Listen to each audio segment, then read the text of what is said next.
नमस्कार प्यारे बच्चों, मैं मनदीप देशवाल।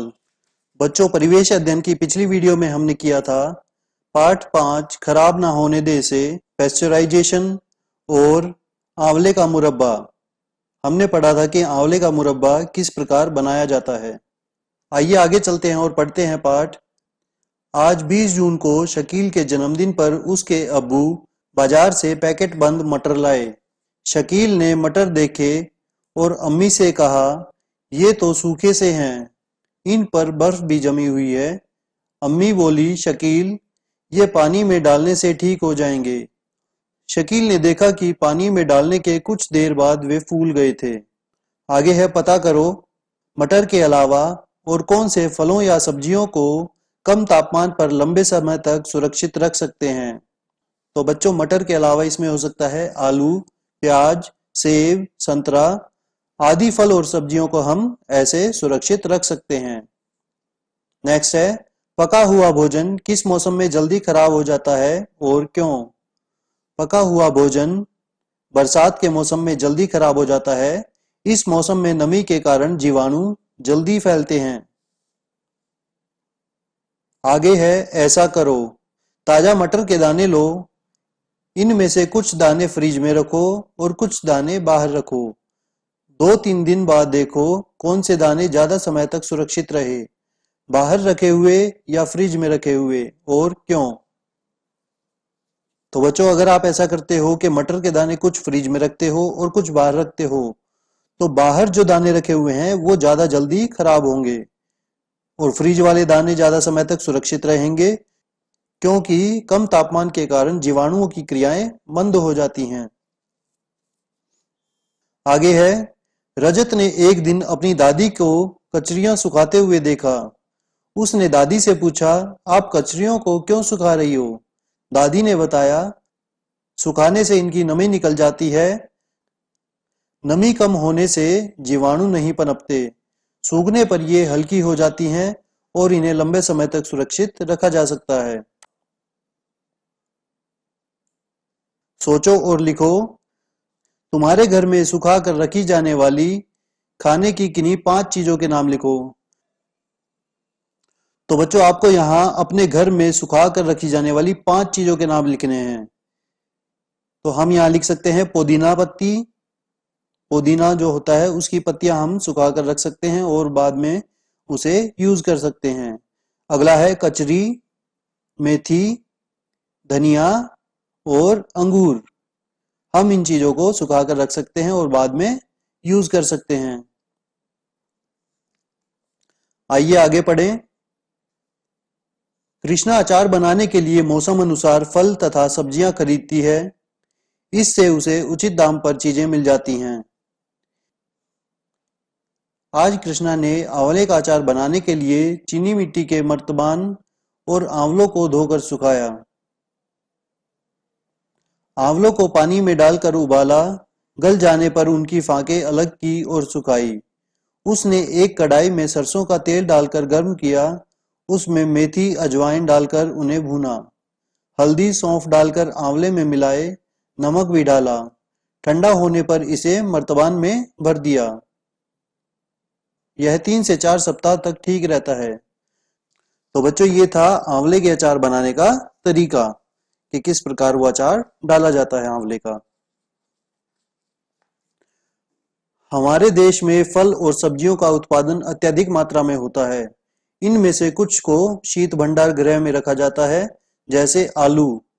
कम तापमान पर जीवाणुओं की क्रियाएं मंद हो जाती हैं और वे लंबे समय तक सुरक्षित रह सकते हैं। आगे बढ़ते हैं।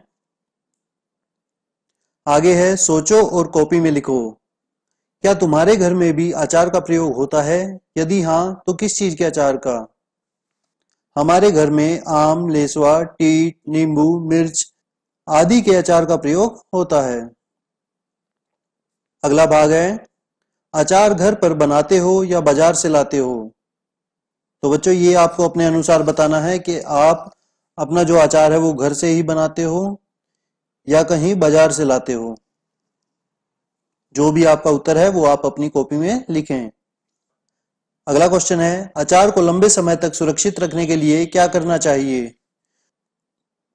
तो बच्चों, अचार को सुरक्षित रखने के लिए क्या करना चाहिए? उसमें सरसों का तेल उचित मात्रा में डालना चाहिए जिससे वह खराब ना हो। कौन सा अचार सस्ता और गुणकारी है? घरेलू अचार या बाजार से खरीदा हुआ अचार, और क्यों? घर का बना हुआ अचार सस्ता और गुणकारी है क्योंकि इसमें सारा सामान साफ सुथरा और नाप कर डाला जाता है। आगे है, चर्चा करो। अचार पर फफूंदी लगने के कारणों पर चर्चा करो। तो बच्चों, कई बार अचार में क्या होता है, अचार में फफूंदी लग जाती है, और वो क्यों लग जाती है?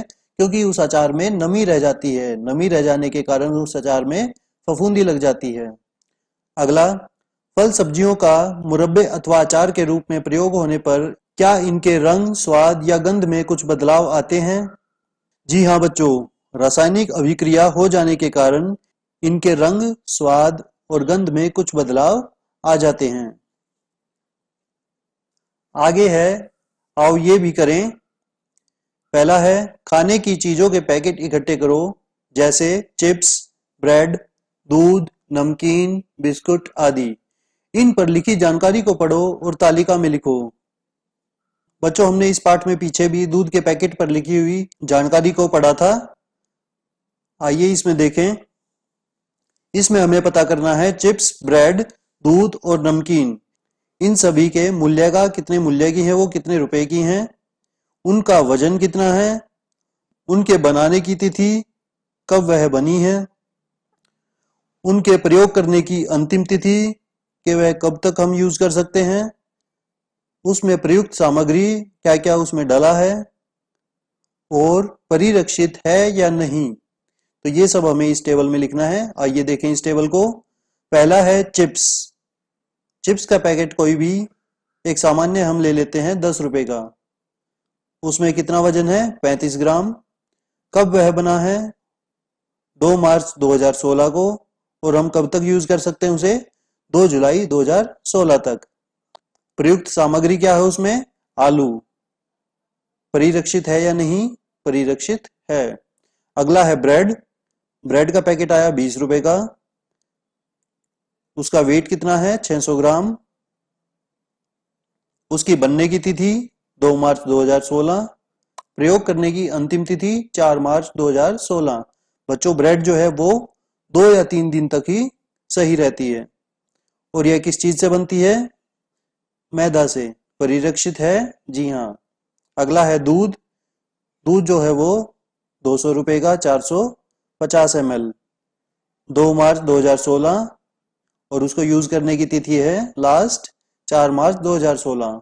दूध की भी बच्चों मैन्युफैक्चरिंग डेट जो है वो 1 या 2 दिन की होती है, उसके बाद वह खराब हो जाता है। तो यह किस चीज का है? दूध। और यह परिरक्षित है? जी हाँ।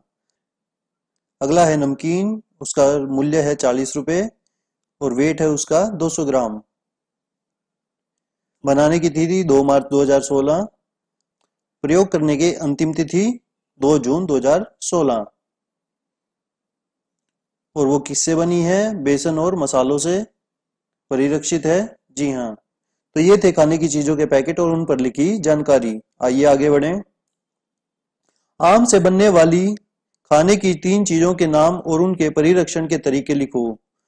तो बच्चों, यहाँ हमें लिखना है उन चीजों के नाम जो आम से बनती हैं, और यहाँ लिखना है उनके परिरक्षण का तरीका, उन्हें किस तरह रखा जाता है। तो पहला है आम पापड़। आम पापड़ कैसे रखा जाता है? सुखाकर। अगला हम ले सकते हैं यहाँ अचार। अचार को हम कैसे सुरक्षित रखेंगे? उसको सरसों के तेल में डालकर।